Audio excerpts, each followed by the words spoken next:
¿Cómo lo viste tú? Yo creo que fue un debate excesivamente largo, pero efectivamente permitió la deliberación entre los candidatos. Yo creo que hubo interacción, hubo propuesta, y eso lo hace muy interesante en los últimos días de la elección, ¿no?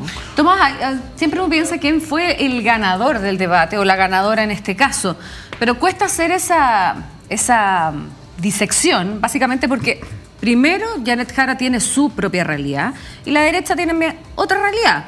Y los candidatos a lo mejor que, entre comillas, marcan menos en la encuesta tienen otra realidad. Partamos por Janet Jara, que sorpresivamente ella se distanció bastante del gobierno del presidente Gabriel Boric. ¿Qué gana ella con eso? Yo creo que Janet Jara ha venido creciendo en los debates y en este fue especialmente clara en sus propuestas y también buscó distanciarse del gobierno en tres momentos muy claves, ¿no? Discrepó de lo que hizo el presidente, la actitud del presidente frente al nuevo presidente de Bolivia. Discrepó respecto al caso de Milei también. El caso Monsalve, y además criticó la acción actual del gobierno en materia de vivienda, básicamente lo ocurrido al ministro Montes.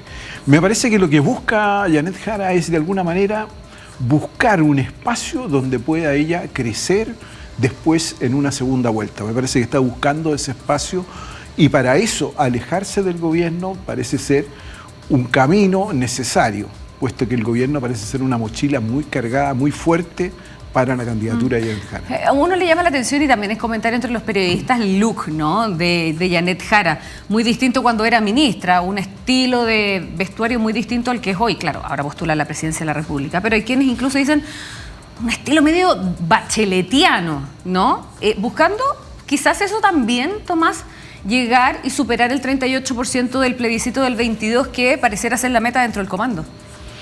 Yo creo que fíjate que eso de buscar ser Bachelet sería un error, porque las personas prefieren el original que a la fotocopia. Entonces me parece que sí debiera ser Janet Jara. Me parece que toma ciertas características de ella, pero efectivamente su propia personalidad es la que está tratando de rehacer en todos estos debates. Y me parece que lo que hizo anoche lo hizo correctamente y muy bien desde su perspectiva. Bueno, además que Michelle Bachelet no va a ser protagonista de esta elección porque, bueno, está en una candidatura que tiene que tomar distancia de lo que está pasando acá. Bueno, Tomás, ¿qué te parece si revisamos parte del debate? En particular, esto del vidrio generó polémica. Y no voy a adelantar más. Vamos, veamos y Tomás nos dice qué piensa. Aquellos que promueven el odio, el miedo, que se esconden detrás de un vidrio, que se esconden del pueblo, son quienes siembran la desconfianza y la desunión entre los chilenos. Eso nunca ocurrirá conmigo, por el contrario.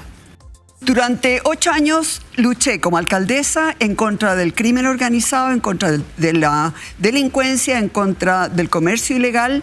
No me escondí nunca detrás de un vidrio. Lo que hice fue proteger más bien a los vecinos, a los patrulleros, a los carabineros, a la gente que está haciendo la pega. Y también quiero señalar que en vez de protegerme yo, voy a protegerlos a ellos. Candidato, me gustaría preguntarle ¿qué le recomendó utilizar este vidrio blindado en Viña del Mar? Las medidas de seguridad no se comentan, se ejercen. ¿Tiene alguna amenaza concreta, real? Las medidas de seguridad no se comentan y yo lo único que le puedo decir es que... ¿Se lo recomendó Carabineros? Miedo no tengo y los que tienen que tener miedo son los delincuentes. Ouch, podríamos decir, porque cuando sale José Antonio Kast en este acto masivo con esta estructura, automáticamente uno se preguntó, ¿qué pasó aquí? Hubo una amenaza concreta, que se lo preguntaba a la periodista Julia Vial, pero además porque emulaba mucho la puesta en escena de Donald Trump. Yo creo que fue un acto de campaña el vídeo, más que otra cosa, ¿no? Bien dicho. Y desde ese punto de vista un acto de campaña porque además colocaba la seguridad en el centro de su discusión, que es lo que le interesa a la candidatura de José Antonio Kast. Y al mismo tiempo, yo creo que tú tienes razón, Cristina, hay una cierta emulación a esos actos de campaña que vimos en la campaña presidencial estadounidense. Hay algo ahí, el uso de las banderas, de la forma en que se hace. Puede ser, las campañas, bueno, son básicamente, se adaptan a estos efectos extranjeros muchas veces, ¿no? Pero eso le suma a Kast finalmente porque da la sensación efectivamente que se está resguardando de algo que no sabemos, uno, puede ser, o efectivamente está exagerando en la nota también. Yo creo que está colocando el énfasis en su campaña, que es la seguridad. Y todo lo que casi no se ha movido de ese tema. y no se va a mover, ya quedan 5 días, ¿no? ¿Tú lo viste más cauto? Y creo que ese punto va a quedar ahí. Sí, yo vi, y quiero preguntarle a ustedes también, ¿tú lo viste un poquito más con el freno puesto acá? No sé, puede ser, pero yo también creo que fue un tema de performance. Vi, Tomás, porque efectivamente dijo cosas que ya lo hemos escuchado en temas de seguridad. Controlar las cárceles, cerrar la frontera. Pero como la performance fue quizás más cauta versus un Kaiser que estaba más firme. Exacto. Y una LMT que también lo intentó, al menos en este tema. Sí, yo creo que seguridad. Lo que pasa es que Kast en materia de seguridad es muy crítico respecto al gobierno. Él se plantea con su característica de ser opositor del gobierno. Y efectivamente Kaiser en este debate jugó un tema distinto, ¿no? Kaiser se pareció mucho al Kast del 2021, de la elección anterior, ¿no? En temas mucho más concretos, su lenguaje muy directo y quizás yo diría impugnador en ciertas materias, ¿no? Pasado un poquitito de tema en ciertas áreas, diría yo, ¿no? Siempre es más fácil impugnar. Es mucho más fácil impugnar, pero esa es la característica de estos candidatos de extrema derecha, ya que hablamos de candidatura en el mundo, es una característica propia. Y eso lo hizo bien ayer Kaiser, ¿no? Sí. Y quien impugnó también ayer fue la candidata Janet Jara, a partir precisamente de una información que se reveló ayer sobre el eventual pago de bots desde Bernardo Fontaine, que es miembro del comando de José Antonio Kast. Escuchemos esas declaraciones y lo comentamos. Una de las cosas que voy a impulsar claramente es saber qué pasa con la plata de la AFP, la que se gasta en publicidad, en particular en el asesor del candidato Kast, Bernardo Fontaine, que además fue un activo opositor a cualquier reforma previsional. ¿Y qué rol juega ahí la asociación de AFP? Eso hay que transparentarlo, porque el movimiento se llamaba Con mi plata no. Y resulta que con la plata, al parecer, de los propios afiliados, pagada vía comisión, hoy día se está financiando trolls y bots que atacan a los otros candidatos y se opusieron reiteradamente a cualquier cambio previsional, como si las pensiones de hambre fueran suficientes. Tomás. Yo creo que Jara actúa adecuadamente, está colocando el énfasis en una candidatura que probablemente sea su competidor, ¿no? Es la que más o menos sabemos desde la veda, ¿no? Y me parece que se enfoca en José Antonio Kast como el hecho principal, ¿no? Y eso lo hace directo. Jara siempre colocó el tema sobre Kast más que otros. Quizás la única cuestión distinta que hizo Jara fue responderle a Kaiser respecto a las votaciones del Partido Comunista en materia de seguridad. Ese fue el único punto en que ella se salió de su objetivo, que era Kast, de su foco directo, ¿no? Además de ahí hubo una cierta polémica. Tienen poca calle, mucha pantufla.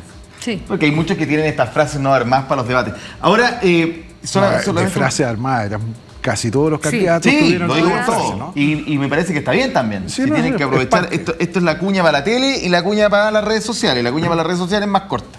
Dicho eso, igual Kast no responde esta pregunta, la evade con otra declaración a propósito de la seguridad y una serie de otras cosas. No solo esto, también en temas valóricos evadió la respuesta. Cuando le preguntan lo apretan sobre materias del aborto, él dice: todos conocen mi posición. ¿Cuánto cuesta evadir una pregunta en un debate? Porque quizás al rato se nos olvida, como votantes digo, o al contrario, dicen, no me gustó que no respondiera. ¿Cuánto cuesta? ¿O a veces es mejor no responder derechamente? A veces, yo creo que a veces ante respuesta es mejor. Muchos trataron de evadir y salir por otros lados, bueno, ¿no? Lo que pasa es la que no respuesta directa me parece que puede ser un problema, ¿no? Ahora acá se responde de una forma, todos conocen lo que yo pienso. Pero, Tomás, yo creo que aquí también hay consenso en que a estas alturas de la campaña cometer un error es peor que probablemente tener una mala respuesta. Entonces, mejor quizás quedarse callado y no pisar ese palito.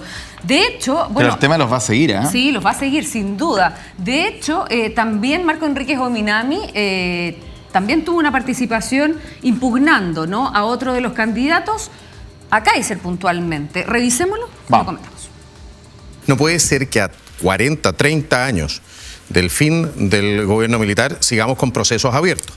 No puede ser que a 20 años de haberse recolectado todas estas muestras y todos estos restos no hayan sido identificados. El penal de Punta Peuco y Colina 1 fueron visitados por la Comisión de Derechos Humanos del Senado, fueron visitados por el fiscal de la Corte Suprema. Las recomendaciones de ambos fueron más bien en línea de lo que yo planteo que en línea de lo que plantea el presidente Boric. En esa cárcel no hay un club de abuelitos encantadores tomando té. Si quieren que yo estoy disponible sobre 70 años para que vuelvan a su casa, si colaboran con la verdad. Esa es la razón por la cual no se encuentran los cuerpos de los detenidos desaparecidos. Pero les pido que le pidan entonces a los que ustedes admiran, esos abuelitos encantadores que toman té hasta ahora, que digan dónde están los desaparecidos. Nos ahorraríamos toda esta discusión. Digan dónde están, más fácil. Bueno, esto a partir además de una declaración que hizo Johannes Kaiser temprano, primero en Tele 13 Radio y después que refrendó también a la llegada del debate, una suerte de plebiscito para zanjar el tema de derechos humanos y poder ver si es que la ciudadanía está dispuesta o no a indultar a los violadores de derechos humanos como Miguel Krasnov, que además recibió ayer otra condena de 20 años por otro caso, otra causa. Y en definitiva eso se terminó también tomando la previa y un poquito parte del debate. ¿No mueve la aguja o no? Yo creo que es difícil en materia de derechos humanos, no es un tema de la contingencia y que sea la preocupación permanente, ¿no? Pero sí es una valoración que le permita a la ciudadanía sobre temas de derechos humanos de los candidatos. A mí no me parece que un plebiscito pueda terminar con el tema de los derechos humanos, ¿no? Como tal lo plantea Kaiser. Yo creo que aquí hay una cuestión mucho más profunda y evidentemente Marco Enríquez es uno de muchos afectados, ¿no? Y que han sufrido violaciones de derechos humanos. Y por lo tanto me parece que la respuesta de él fue adecuada. Ahora, a ese punto, tema... ¿no? Pero no es el plebiscito el que nos va a decir, mire, no busquemos más. Sí, no yo más, me hubiese encantado preguntarle qué es lo que va a preguntar exactamente en ese plebiscito, pero al margen de eso, este es un tema, o sea, que estemos en este tema, en los debates, tiene que ver con que el presidente de la República, Gabriel Boric, dijo Punta Peuco, cárcel común dentro de poco. Y ahí volvimos a abrir el tema, en una serie de aristas, como esta que tiene, él habla de exonerado, un montón de cosas, Kaiser.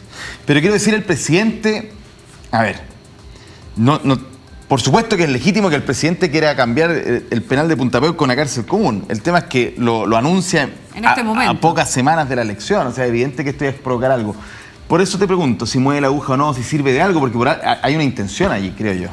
Yo creo que consolida la votación de Janet Jara. Es un tema que básicamente la izquierda ha tenido mucho y el presidente aglutina detrás, porque vimos la respuesta y las otras son bastante malas, digamos, en esa naturaleza. Entonces me parece que aglutina, consolida una cierta votación sobre Janet Jara. Ya, hablemos de la PGU, pensiones. Bueno, Janet Jara fue la impulsora junto al ministro Marcel en su minuto de este acuerdo que logró destrabar la reforma de pensiones, pero además está todo el debate de la PGU y las modificaciones, por ejemplo, que Johannes Kaiser quiere hacer en un futuro de la pensión garantizada universal. ¿Hubo cruces en esta materia? Revisémoslo. Usted en su programa dice que el asegurado, si usted es presidente, va a perder el derecho de propiedad. ¿Deja de ser, por lo tanto, el afiliado, se lo que dice su programa, dueño de esos ahorros y pasan al Estado? Bueno, ¿hoy día es dueño? Sí. No es dueño. Sí. ¿Puede retirarlo? ¿Qué puede hacer hoy día con el fondo? Ya, pero pasa al Estado ese dinero, entonces. Pero claro que hoy día en el fondo está en algunos empresarios.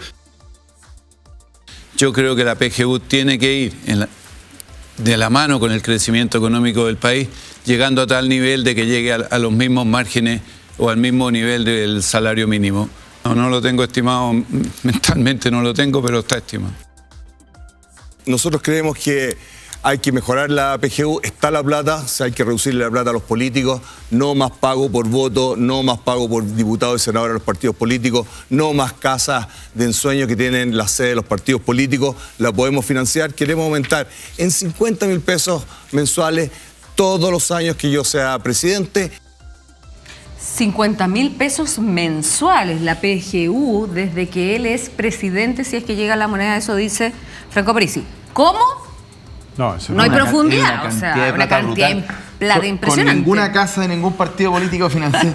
Yo no sé si el PDG tiene casa, no tiene casa, quizás. No sé, rebajándole los sueldos a los políticos, yo creo que por donde se ajuste no. Ahora, lo que sí me llama la atención por este tema, por ejemplo, que vi por primera vez, con mucha fuerza, digamos, a una Evelyn Matei que defendió que su sector votó a favor, negociando, obviamente, pero porque desde el lado Kaiser Kass siempre han criticado que no era una buena reforma. Sí, yo diría que la PGU fue casi un factor de ofertones para los distintos candidatos sin mucha consistencia de fondo, ¿no? Yo creo que una gran debilidad de las candidaturas han demostrado en materia económica, en materia de desarrollo social, cuestiones mucho más concretas y precisas que la gente pueda tenerlos, ¿no? Porque prometer cosas que uno va a estatizar, que van a subir en 50, todo eso son promesas parte de la campaña. Me parecería que debieran sostener una cuestión mucho más profunda respecto a cómo van a avanzar en materia social. Y creo que, claro, la PGU es la gran estrella, llamémoslo así, creada, ¿no es cierto? Pero evidentemente requiere más que la PGU una mirada distinta. Yo creo que ahí hay un tema. Y ahí Kaiser tiene probablemente un tema, porque efectivamente plantea un cambio. Plantea el aporte además del cotizante para obtener la PGU, o sea, no a todo evento, no es decir solamente por pertenecer a ciertos deciles que va a obtener la PGU, sino que le exige a la ciudadanía un cierto complemento de un 4%, entiendo además. Bueno, pero ese es tema de discusión sin duda, y uno de los momentos también bien particulares que hubo en el debate, tensos a rato, fue el feliz cumpleaños de Johannes Kaiser. Tenemos la imagen ahí, Nico, ¿no? De Johannes Kaiser a Evelyn Matei, que precisamente hoy día está de cumpleaños, mire. Me voy a permitir una libertad. Feliz cumpleaños, Evelyn. Pues son más de las 12 de la noche. ¿En serio? Dankeschön. Dankeschön. Gracias. Cumplo 85. Pero elementos, pero vamos a hacer una excepción. Disculpen, pero mérito del gesto, sí. Feliz cumpleaños. Podríamos cantar a Evelyn. Yo estoy convencido de que sería una buena manera de cerrar un debate. No, ahí no hubo quórum sí para cantar cumpleaños feliz, pero efectivamente como un fair play también. Es un buen momento. Es un buen momento. Televisivo. Mejor fue cuando se puso la flor acá. Es un buen momento y tampoco refleja que también hay una cierta un pacto de casi no agresión entre las derechas, ¿no? De alguna manera ese trato. Ahora, es un gesto, uno lo puede interpretar de distintas maneras, tiene todo tipo de interpretaciones, todo tipo de interpretaciones. Efectivamente yo diría que fue un buen gesto de Kaiser para terminar en ese debate. Tanto que sorprendió a todos, ¿no? Sorprendió a todos y eso tiene un mérito, ¿no? Sí. Sin duda. Súper bien. No, tiene un buen timing, pero claro, hay millones de interpretaciones respecto de por qué le pasa esta flor también a Evelyn Matei en momentos que algunas encuestas dicen que la ha pasado, pero insistimos. Pero bueno. Y yo soy una defensora además que la única encuesta válida es la del 16 de noviembre. Un debate que además está en la antesala, Tomás, y ya esto para ir cerrando, de los cierres de campaña. Hoy día Jara, Kast, con eventos masivos. Mañana Matei también, no, el jueves Matei. Cerrando campaña y esto ya resolviéndose el domingo. Yo diría que los cierres de campaña son actos simbólicos que interesan mucho a las candidaturas para cerrar un proceso. No nos fijemos en la masividad, en la cantidad de personas, por favor, eso puede Acordémonos del plebiscito. Puede ser muy del errático. apruebo y el rechazo. Aprendimos para siempre. Muy errático pensarlo de esa manera. Miremos si los actos están bien organizados. Es un proceso que las candidaturas hacen para terminar esta larga campaña. Me parece que en ese sentido hay que mirarlo, ¿no? Sí. Bueno, Tomás, te queremos agradecer por haber estado con nosotros. Vamos a seguir siempre en conversación contigo, por lo menos hasta el día domingo y probablemente la próxima semana.